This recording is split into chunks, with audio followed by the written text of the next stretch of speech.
আমাদের দ্বারা গঠিত সরকার এখন পর্যন্ত 1 বছর সময় নিল, আমাদের বোধগম্য হয় না।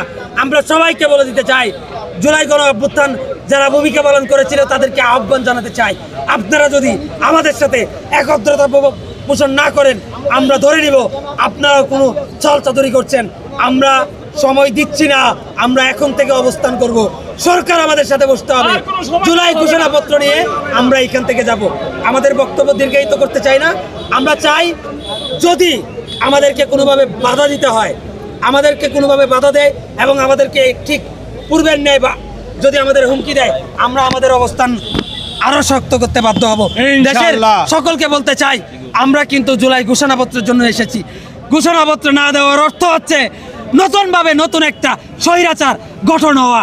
আমরা কোনোভাবে রক্ত দিয়ে নতুন স্বৈরাচারকে আবার আসতে দিতে পারি না। সুতরাং সবাইকে ধন্যবাদ। কোনো প্রশ্ন থাকলে আপনারা বলতে পারেন। আচ্ছা, একটু ইনক্লুড করি আমি। পুলিশ আমরা এখানে অবস্থান করব এবং আমরা কঠোর থেকে কঠোর কর্মসূচিতে সামনে ঘোষণা করব। আচ্ছা, আমি একটু ইনক্লুড করি। দাও, আপনাদের কোনো প্রশ্ন থাকলে বলতে পারেন। ভাই থামো না। আচ্ছা, আমি একটু ইনক্লুড করি যে পুলিশ সুপার আমাদেরকে হুমকি দিয়ে গেলেন কিছুক্ষণ আগে। উনি পুলিশ সুপার হয়েছেন আমাদের রক্তের উপর দিয়ে। উনি সেই রক্তকে এখন অস্বীকার করছেন। আমি জানি না উনি কি কোন প্রক্রিয়ায় অথবা কি প্রক্রিয়া চিন্তা ভাবনা করে কোন উপর মহলের ইন্ধনে এই ধরনের হুমকি জুলাই যুদ্ধদেরকে দিতে পারে সেটা উনি নিজেই ভালো জানেন।